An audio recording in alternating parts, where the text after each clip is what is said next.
le renard et le lièvre, une alliance inattendue. Il était une fois, dans une clairière baignée de lumière, un lièvre vif et curieux nommé Lutin. Lutin était célèbre pour sa vitesse et son ingéniosité, mais aussi pour son appétit insatiable pour les carottes des champs voisins. Non loin de là, vivait un renard rusé nommé Roussel. Ce dernier, connu pour ses tours malicieux, passait ses journées à chercher des moyens de piéger les créatures de la forêt. Un jour, alors que Lutin grignotait tranquillement une carotte près d'un ruisseau, il entendit un bruissement dans les buissons. Avant qu'il n'ait le temps de réagir, Roussel bondit hors des feuillages, les yeux brillants d'excitation. « Enfin, un bon repas !» s'exclama Roussel. Lutin, bien qu'effrayé, ne perdit pas son sang-froid. Il fixa le renard et déclara « Si tu me manges, tu n'auras qu'un maigre repas, mais si tu m'écoutes, je peux te conduire à une caverne pleine de provisions. » Roussel plissa les yeux, méfiant mais intrigué. « Une caverne pleine de provisions, dis-tu? Explique-toi, petit malin. » Lutin, rapide d'esprit, inventa une histoire. Il parle d'un vieux chasseur qui avait quitté la forêt en abandonnant un grand stock de nourriture dans une caverne.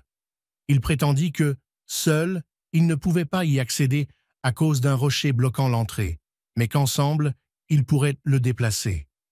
Roussel, bien que suspicieux, décida de suivre Lutin.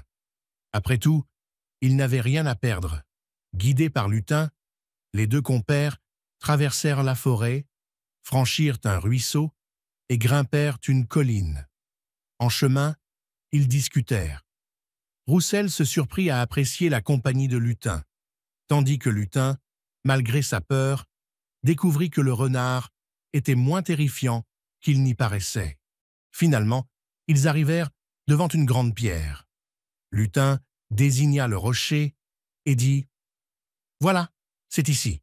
Ensemble, poussons-le pour entrer. » Roussel et Lutin mirent toutes leurs forces à l'œuvre, et le rocher roula sur le côté, révélant une cachette remplie de légumes, carottes, navets et même quelques pommes sauvages. « Mais où est la viande ?» grogna Roussel, déçu. Lutin haussa les épaules en souriant. « Je ne t'ai jamais promis de la viande, mais pense-y. Partager ces légumes pourrait te donner bien plus d'énergie qu'un seul lièvre. » Roussel, d'abord contrarié, se mit à réfléchir. Il regarda Lutin, qui le fixait avec une lueur malicieuse dans les yeux. Finalement, il éclata de rire. « Tu es bien plus rusé que je ne l'imaginais. D'accord, gardons ces légumes pour nous deux. Mais n'essaie plus jamais de me rouler, petit lièvre. » Depuis ce jour, Roussel et Lutin devinrent d'étranges compagnons.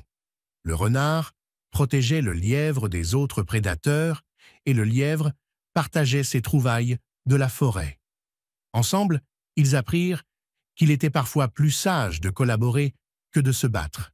Et c'est ainsi que, dans une clairière ensoleillée, un renard rusé et un lièvre vif forgèrent une amitié improbable, prouvant que même les plus grands opposés peuvent trouver un terrain d'entente.